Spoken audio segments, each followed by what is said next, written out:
เลยเฮ้ยเอ๊บเฮ้ยเอาโอ้ย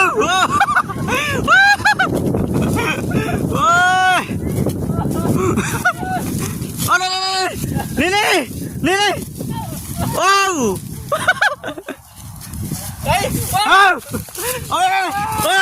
โอ้เฮ้ย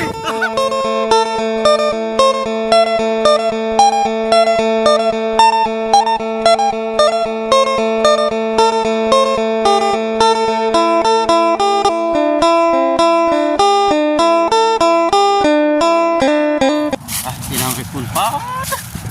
เล่นเต้นอยู่กับฉันพี่น้องเห็นเนาะน้องมันน้องบุตรวีแล้วก็น้องฟ้าใสพี่น้องไปแม่นบอกน้องฟ้าใสบ่ลืมเลยพี่น้องบอกคำกันเลยเนาะพี่น้องไปก่อนอื่นกันทักทายสบายดีเด้อพี่น้องเด้อเนาะเอฟซีกันเบิดสุขุสุขคนพี่น้องเลยพบกันคือเก่าเมื่อนี้กะพาเอฟซีมาไล่มันแข้งน้ำมันน้องบุตรวีพี่น้องเลยเนาะมาเบิ่งน้องบุตรวีไล่มันแข้งก่อนมันแข้งอยู่หน้าเพิ่นหลายพี่น้องเนาะ2 ต้นระวังเด้อมีบ่เบิ่งเลยน้องสายฟ้าเนาะลืมชื่อละเห็นอยู่บ่น้องบุตรวีน้องสบายดีเด้อได้อีกตัวแล้วต้องไปหาเขาเห็นเอ้าไอ้บนไหนสีมันคือกับอันใบตองได้เนาะไอ้เลยตกนี่ป่ะโดยเข้ามาบุญสีมันหมด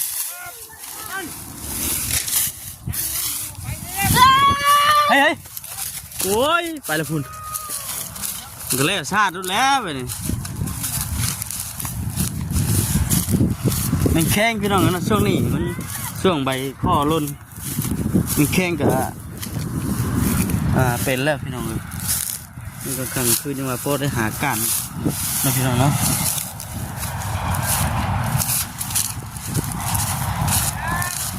เฮ้ย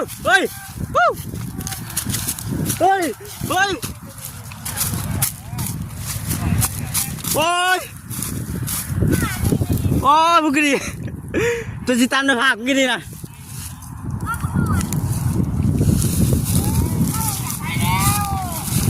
โอ้บุกดีตัวจิตามในภาคบุกดีนี่แค่นี่ไล่ดิ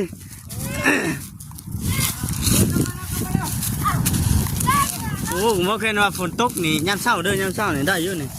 มันนักปีกเนาะโอ้ไปหมดเลยเฮ้ยมันเข่งยังเห็นอยู่ไปแล้วบ้านนี้โอ้ชอบตัวยับพูดต้นนั้นต้นไม้พุ่นเลยโอ้น้องพี่น้องสายฟ้าเนี่ยมันแต่งเที่ยวอยู่หันโอ้มันก็ดีพลาดแล้วพี่กินมากเกือบตามลำพังนี่มานะนี่กบตัวนี้โอ้หนูเขานี่มันบินมาตะกบจับกบตัวนี้ได้นี่ได้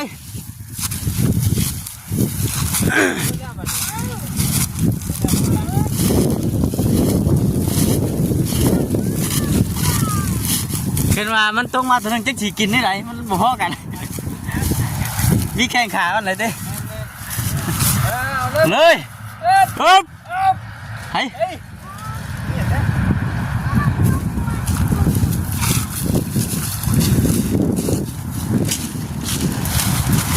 เล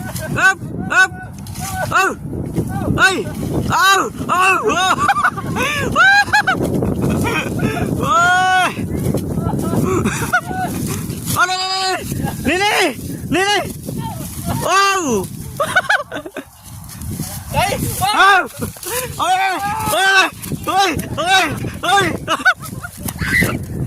โอ้มาแล้วไอ้ชูแค่ผูป้าต้องมีน้องอีกเนาะ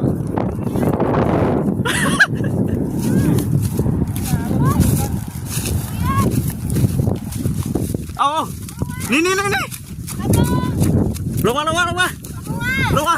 ลงมาลงมาเฮ้ยโบถึงบุเฮ้ยคอยดอก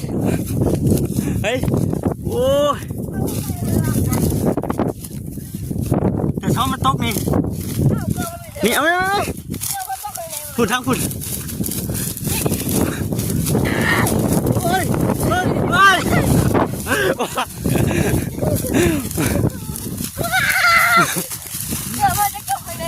พูดเรื่องนั้น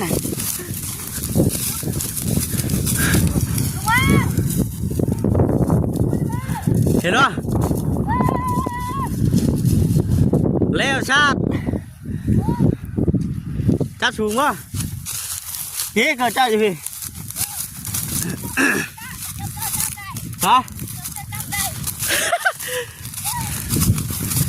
โอ้ยพุ่นทุกคน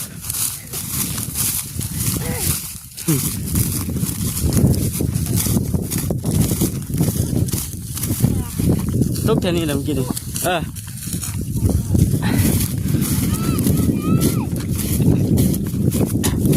เห็นบ่เห็นบ่โอ้ยพุ่นพระเจ้าก็เชือกพุ่นกำลังมาสีตุ๊บมาเมื่อกี้นี่มวนทั้งมวนทั้งเมื่อยพี่น้องไงทั้งมวนทั้งเมื่อยเป็นที่ไหน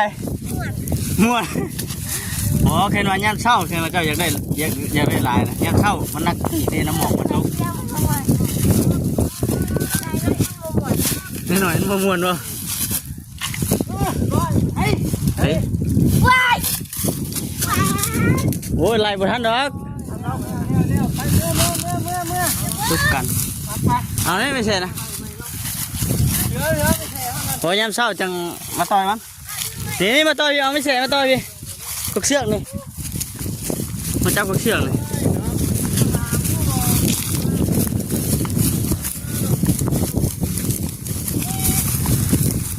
บุตรพี่นี่มาต่อยบอลนั้นมันประจำกี่ได้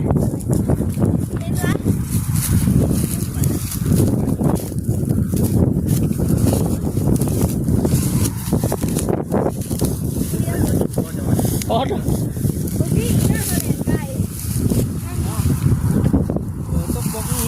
โหมันสีคือกันกับเพื่อนมันเขาเบิ่งหมอ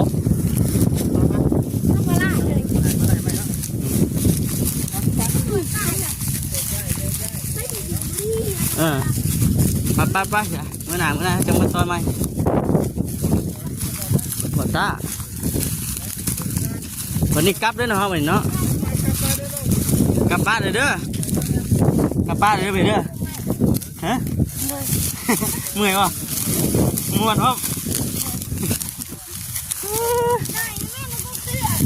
อันนี้วันนั้นไม่กับฉันเจ้านี่มาจับกันอยู่กี่ฉันเป็นทบลงกี่เนาะเดือนหน่อยเดียวนึงน้ำกี่นี่นะพลาดแล้วพี่น้องเลยเนาะ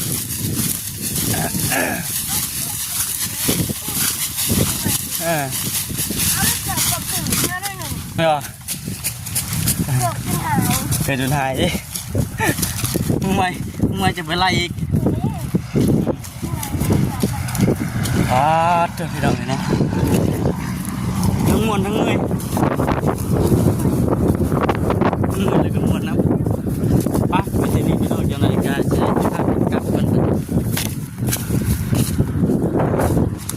กับเข้าไปบ้านคุณพ่อเจ้าบ้านฮะ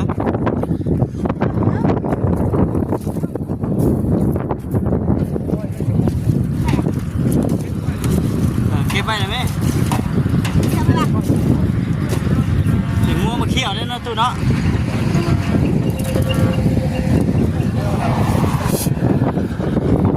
ไอ้ลีนกับพี่น้อง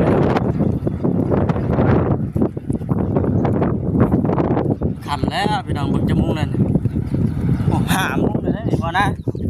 หามุ้งนะหามุ้งแรงแล้วกลับบ่มาจิ้นเฮาไป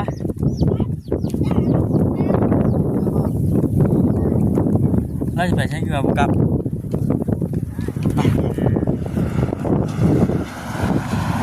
มาดีเลยนะฮะบ่ได้ไปกัน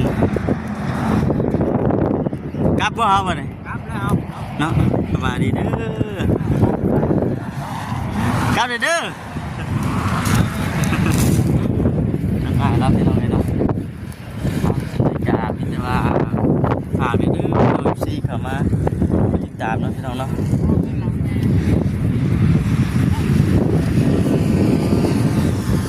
ได้บ้างเพลงได้ไปยินนะ รับตั้มใหม่เลยเนาะ หูนับทำใหม่ไปดิ กว่าไหนนะ พิมพ์ยันเสียงบอกเคนว่ายามเช้านี่น่าจะได้กินเยอะยามเช้ามันนักน้ำหมอกเลยปีก วันนี้ข่อยก็ได้ยิน ไว้นั้น โมเมนต์ที่พวกแพง เป็นได้ไง ยืนตลาดพี่ก็ตกมาฮะ เอาอันนี้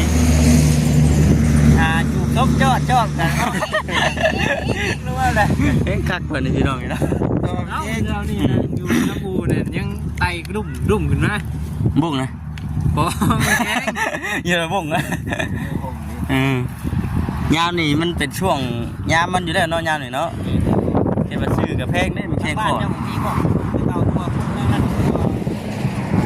จังว่าได้บ่ได้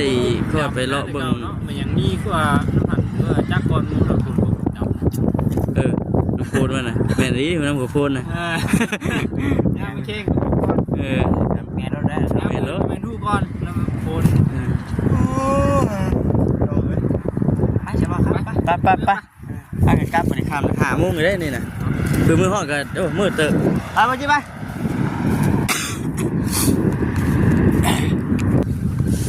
ไปพี่น้องพี่น้องที่พากันกลับก่อนพี่น้องทีนี้วันนี้ก็ถือว่าได้ขึ้นมาทั้งนี้นะพี่น้องเนาะโอ้ยรถกระไรรถเล่นชวนคุณชวนพี่อยู่สั่น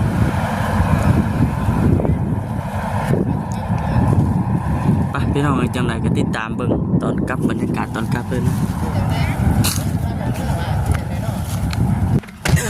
ไปนี่พี่น้องอ๋อเข้ามาในรถคือ ไปบัดนี้ เอาห่อนเนาะ ก็นั่งเป็นได้มาแทนน้องนี่ห่อนไป เนาะเพราะแค่ว่ายามเช้านี่สิได้อยู่ยามเช้ามันนักปีกอันนี้น้ำหมอกเด้ แข็งๆ หลายเนาะโอเคเนาะ หลายใจ หลาย มันต้องก้านกลางคืน กลางคืนนี่สิได้อยู่ ตกใจเสียงน้องบุญทวี เนาะพบถึงจะพื้นดิ โอ้แต่เพื่อนเก่งอ่ะ เห็นไหมเนาะ ก่อนก่อนยังไงมันห่อนไป เงลีแล้วจะที่ขึ้นเหนืออยู่แล้วเนาะ ไอ้นี่ดีหรือชิขึ้นเหนือ เป็นนาตลอดเอามุ่งหน้ากลับแล้วพี่น้องเลยเนาะ กลับแล้ว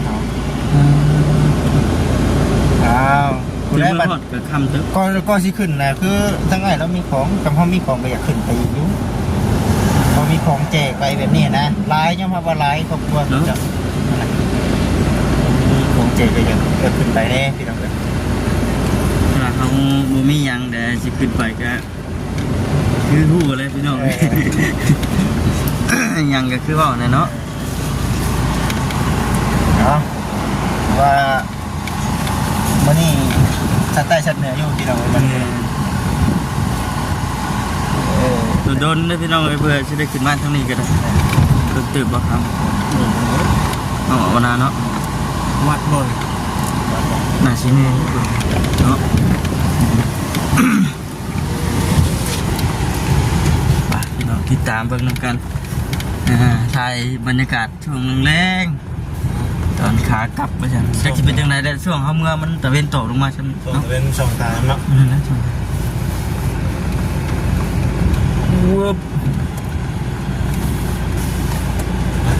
เดี๋ยวเนาะ เป็นได้ประเทศนั้นครอบครัวทั้งไอดีแล้วไป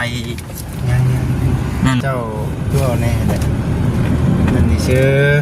พอไปเบิ่งเนี่ยมันกลับมามันบ่ซุ่งเนาะมันคือว่าแน่แหละมันบ่แม่นก็เป็นแต่ว่าบ่ไปเบิ่งสำใดสำหนึ่งก็จะคลองจะรถ เนาะ จะไหนแลกมันซ่อม ได้อยู่ใส่อยู่เนี่ย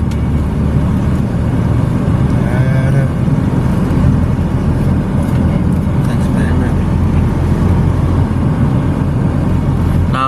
ขึ้นไปพุ่นแล้วเรา ไปอันนั้นทำเลยคุ คุยกันในเรื่องแม่น้องบุญทวีไปเฮ็ดงานอยู่ฝั่งไทย ไผ แม่น้องบุญทวีแล้วพ่อตู่เพิ่นบอก เอ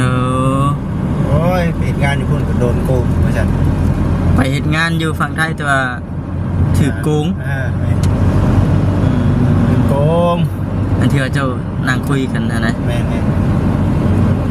โกงเลยปุ๊บแต่ปุ๊บเหนืออยู่จัดหาเงินหาคำก่อน FC มันก็อยากให้แม่มา มวยเนาะต้องเว้าเด้อเนาะเฮ็ดงานก็มันก็มีบนนั่น ทุกคนดีก็ดี บนดีก็ดีบนนั่นก็คือฮู้แหละพี่น้อง เสี่ยงไหมมีความ เสียง เสี่ยงอยู่ บ่พูนบ่พี่แน่นะเด้ เรื่อยๆเราไปวันนี้ก็ช่วงบรรยากาศตอนค่ำๆเนาะ แม่เอามีแต่ว่าสิจบคลิปก่อนมาเท่านี้มันเป้าหมายแล้วล่ะพี่น้องเนาะจังไดก็ฝากนี่เด้อพี่น้องเด้อเนาะฝากเข้ามาเป็นกำลังใจให้ในพี่น้องฝากเข้ามากดไลค์กดแชร์กดติดตามรับชมแล้วก็อย่าพลาดกดขามโฆษณาเด้อพี่น้องเด้อเนาะฝากเข้ามาเป็นกำลังใจให้ในว่าซั่นไปจังไดก็อยู่ดีมีแฮงเด้อพี่น้องเนาะสบายดี สบายดี พี่น้องเอ้ย อ่า